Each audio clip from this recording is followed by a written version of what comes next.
G'day folks, Loki here, and look, it's a lovely day in No Man's Sky, and so now's as good a time as any for us to start talking about base building. I won't be showing you glitch building, there'll be no speed builds. This video is for beginners. I want to try and give you the fundamentals for base building, and you know, and from there you can just let your imagination, you know, set flight sort of thing. Alright, so what we'll be going over is blueprints, where you get them, how you get them, power, the various different power sources that you need to power your base. We'll be looking at the different structures, whether it's prefab or piece by piece. If I've got time, I might even squeeze something in about the short range teleporters. But look, we're going to try and cover a lot of ground here. If it becomes too long, I may need to split this into two parts, but let's get cracking and see how we go. Alright, so first up, let's talk about blueprints, because you can't build anything if you don't have the blueprint for it first. Now, I'm just going to quickly throw down a base computer here so that we can start, you know, as I bring things up, I can show you and we can talk about them. So, and this is how you would claim any base, you know, you throw down, you find somewhere you like, you throw down a base computer, you check, let it go through this, and then you claim your base, and then we're all set. Now, I will just really quickly touch on, you know, like one of the questions you get a lot is, oh, you know, what makes a good spot to build your base? Now that really is the answer is extremely subjective. It just depends. My advice, for what it's worth, is, you know, try and find somewhere relatively flat, and where possible, avoid overusing the terrain manipulator. It has been known to be less than reliable, in that if you do a whole lot of land clearing to make a, you know, a nice flat space for yourself, you can come back and find that your base has been overgrown and invaded. There's something with the terrain manipulator. Sometimes it takes, sometimes it doesn't. So I would say to avoid those. The other thing that you'll take into consideration when you're finding a spot for your base is whether or not you're going to power it through solar, or you're going to try and find an electro hot spot. But that's a little bit, you know, discussion for further down the track. But there, you know, my general guidelines. Look, if it looks nice and it's pretty and you've got a great view, build a base, you know. What's the worst thing that can happen is it turns out you go, I don't like it, and you go and build somewhere else. So it's not a big deal. But let's get back on track and let's talk about blueprints. Now, blueprints are the lifeblood of being able to build everything.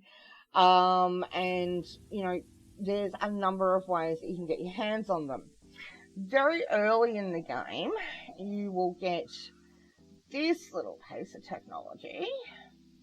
I'll just shove that there, will do.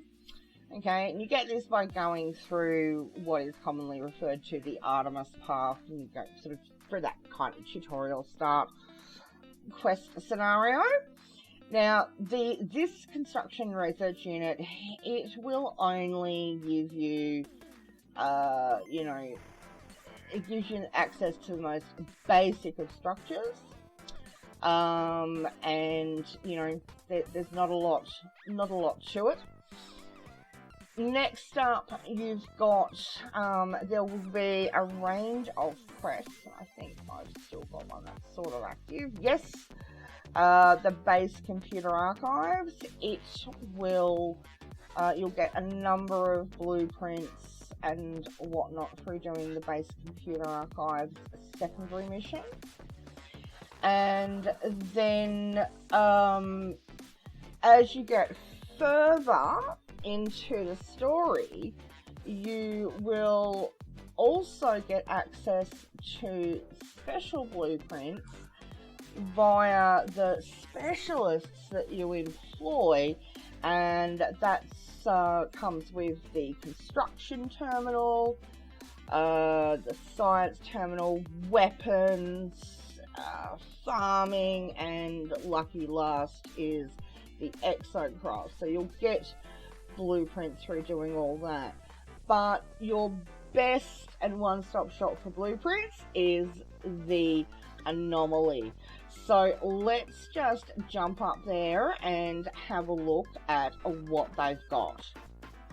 Okay then, we're at the anomaly, and now we need to get up to the vendors and go and have a look at the blueprints that we can buy here. So I'm going to take the shortcut because, well, I can. If you haven't maxed out your jetpack, that might be a little bit difficult for you, but I enjoy using that shortcut. Alright, so come down here to where all the vendors are. And you've got Starship, Exocraft, and Construction on the left here. And then you've got Multi-Tool and Exocraft on the other side. But what we're interested in is this terminal. Terminal? Let's try that again. Terminal. The Construction Research Station. Now when you open this, and this is where you start to see the vast amount of blueprints that are available for you to have fun with. So, you know, if you haven't made it to the anomaly yet, I suggest you get your skates on and get up there, because, you know, that construction research unit that has the most basic blueprints, you know, look, you might not want anything fancy, and that little unit does you in those basic blueprints, you know, you're happy with those. But if you want to do, you know, anything, you know, just even a little bit advanced, you're gonna need to get up to the anomaly and get into these blueprints. Now, of course, all these blueprints cost salvaged data, as we can see here. And prior to recording this video, I did a short guide on salvage data. There should be a link coming up in the top right hand corner right about now, and I'll also leave a link in the description so you have a guide on how to get salvaged data. But as I said, you can see, like, it's just the sky's the limit for you, really, once you start getting hold of all of these blueprints, and you can do some really amazing things. I can't, because I'm somewhat architecturally challenged. My bases definitely are not advanced by any stretch of the imagination, but you know, it's nice to have all the blueprints, and you know, you can just think about, oh, maybe I could do this. But alright, so let's get back down on the ground, and we'll start going through some of the things you can do, and we'll start looking at power. So I shall meet you back on the ground. Okay, we're back on the ground. We've got plenty of room to build, so let's get to it. But first, let's talk a little bit about power. Now, the first power item that you will get your hands on in game is the biofuel reactor. Let's bring that one up here. Okay, now this is not something that you can rely on, and it is certainly not able to power a base, mainly because it's manually fueled.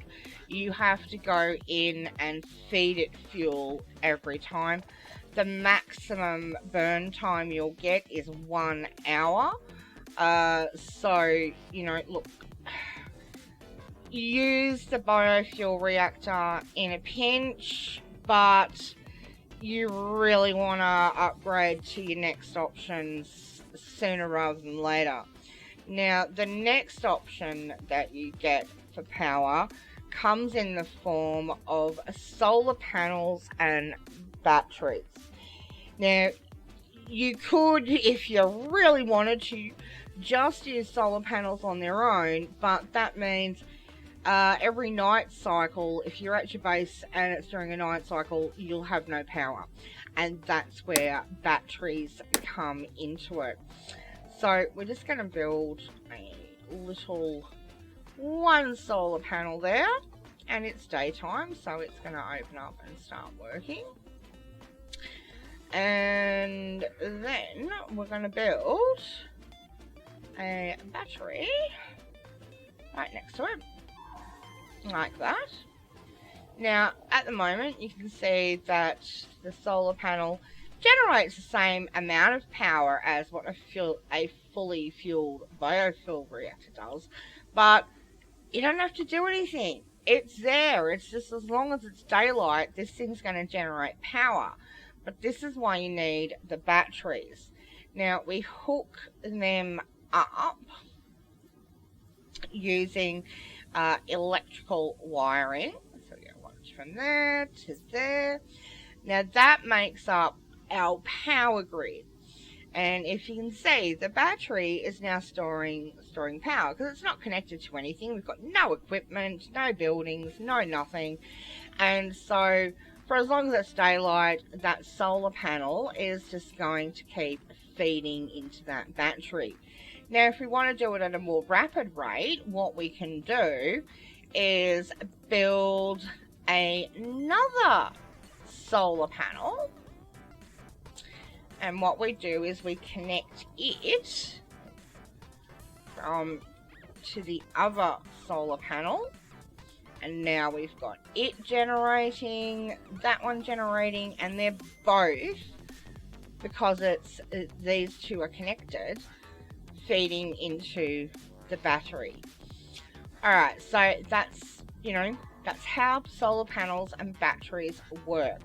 How many you will need for your base is dependent on what you put in your base. So let's have a look-see.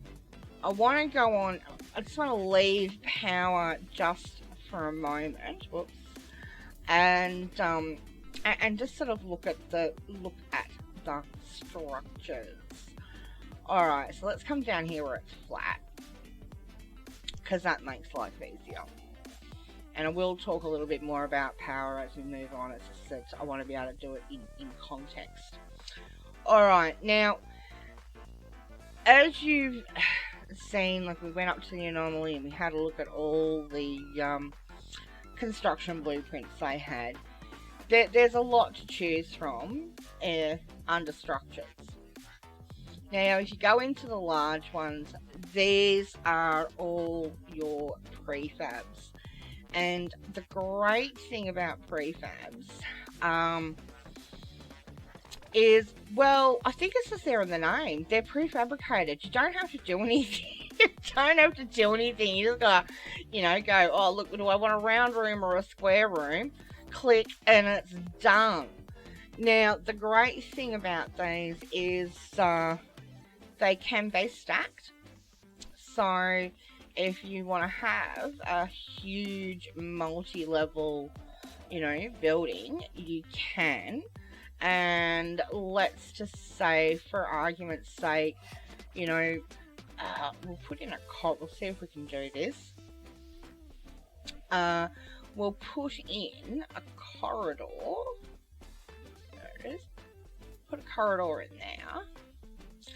And then we can put a room there. Got nothing underneath it, but we can put another one up top. You know, so you really can you can go quite nuts with the prefab buildings. We'll just clean that up for a sec. And, you know, you've got the same option with the small ones.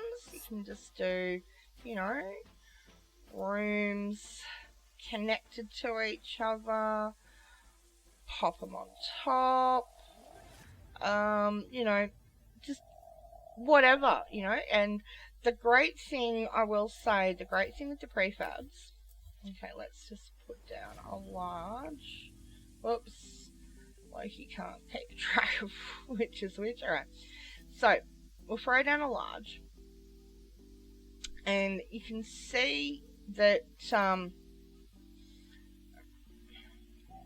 see how it's got like it looks like a PowerPoint, and that's because it is.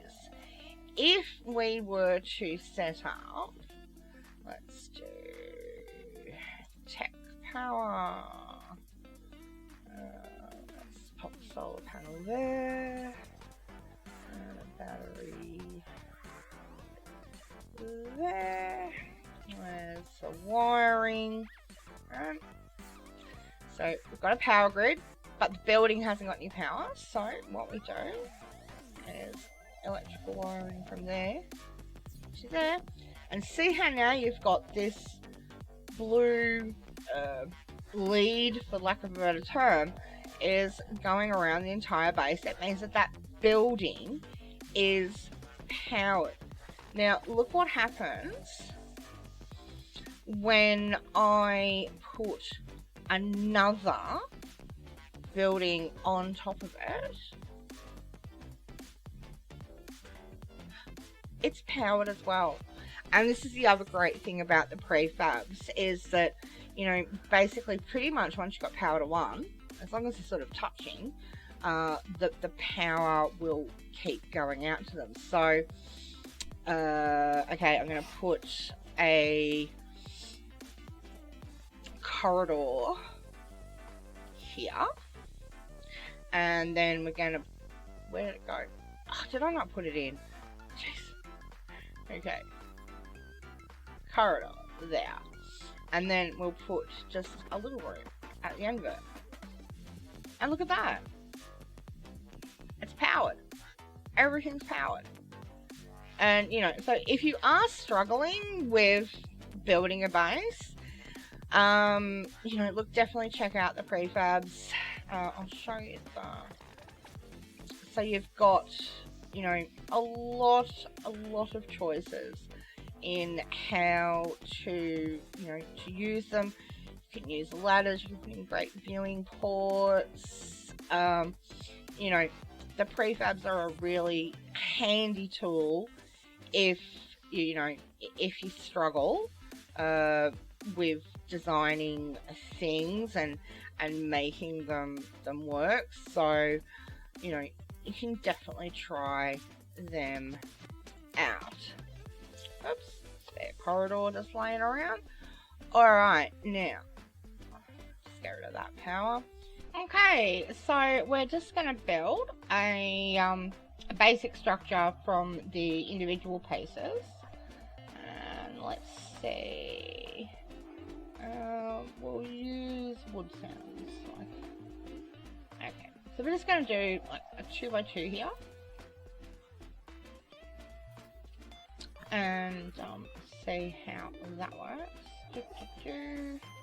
We need a wall.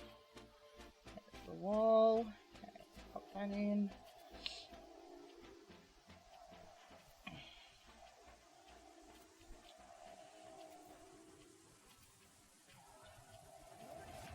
And we need a door. Put that in there. And then a roof would probably be a good idea. So let's do that as soon as I find the piece. Okay.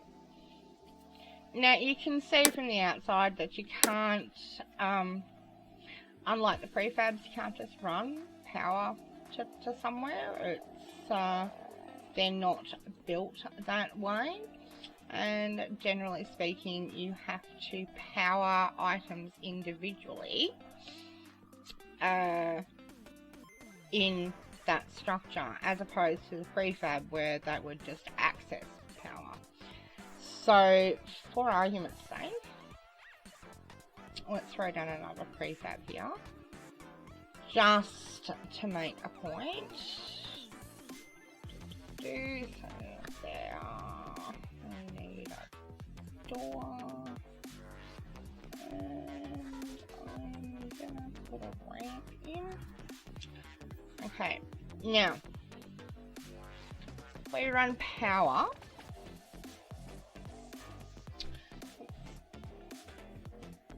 from the battery to the building. It's got power, and if we go in here, alright, need to put in a teleporter. Yeah, bang, teleporter working.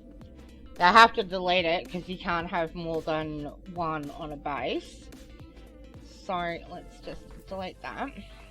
So in the prefab room, not a problem. You can just throw that in and it's going to work no matter what, because it's been hooked up to power.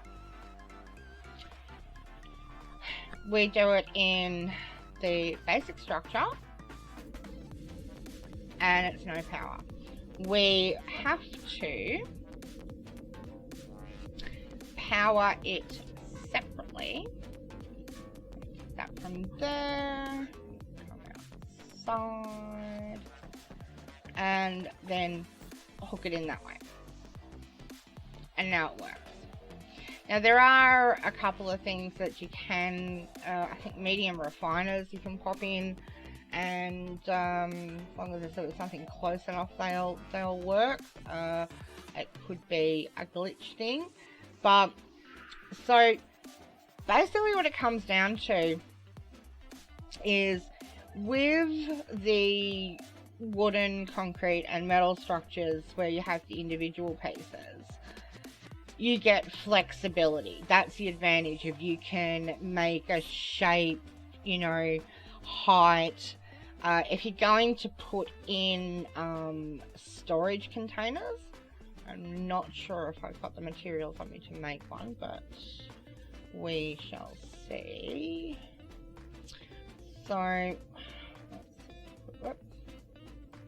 had it, where was it? There it is. So let's just try and put one in. I've got the material, but you see you can't get it, no, because it's higher, it's too tall, so you can't get them in, so you got to put a second height. But you can do that in these structures, because you can make it as tall, a room as tall or short as you want. Whereas in the prefabs, like I can put, and again you got the power thing too, I can put a storage container in here, and it's fully powered and all the rest of it, but yeah, they take up a lot of room, and you really don't want to be having to do you know, one building for every storage container. So each of these have their advantages and disadvantages. It's up to you to sort of, you know, decide for yourself what sort of base you want.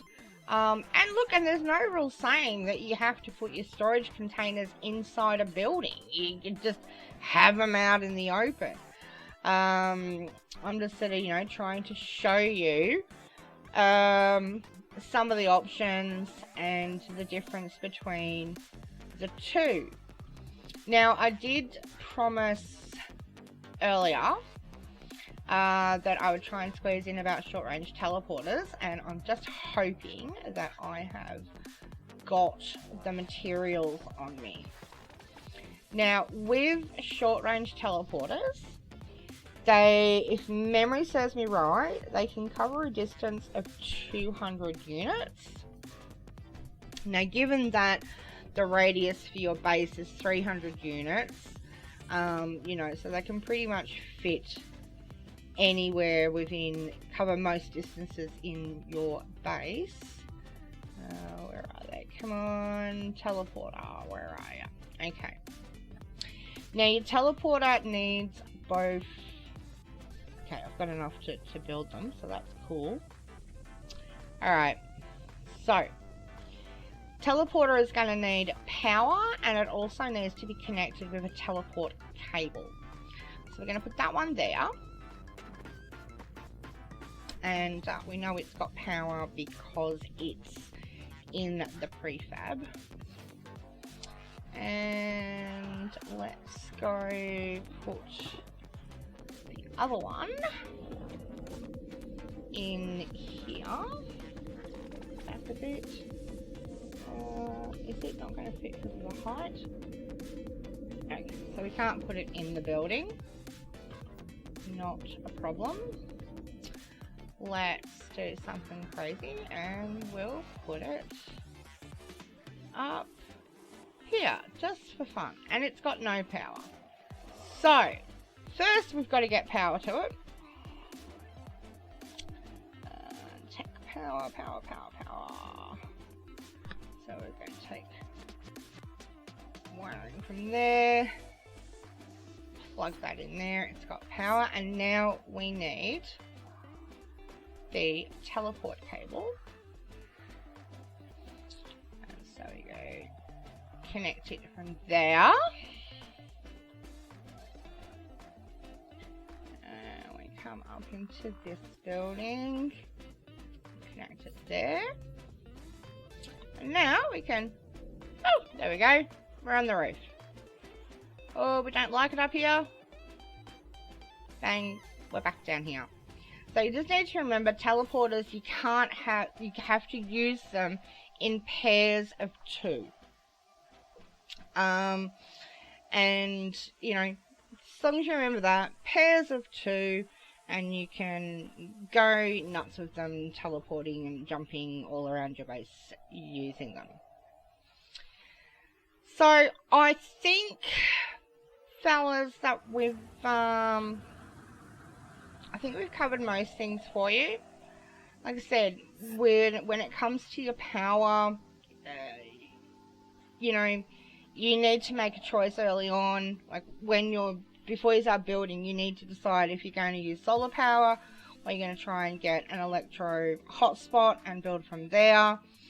If you use solar, then you need to have, you know, enough of them and enough batteries to keep things going overnight.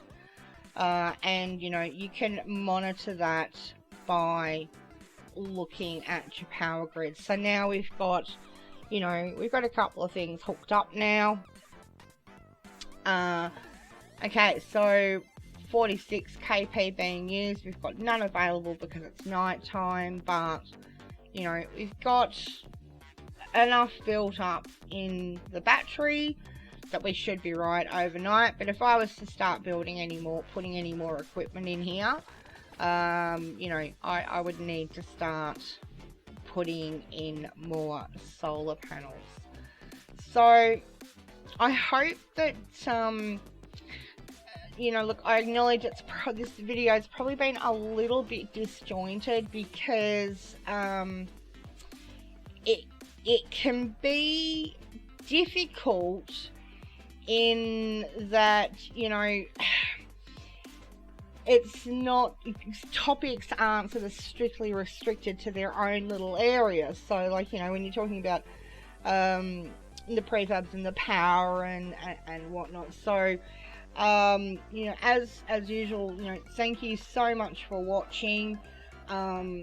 Please let me know if I have glossed over something and you just didn't get it, or if you'd like me to go into more detail on something. You know, but thanks for watching.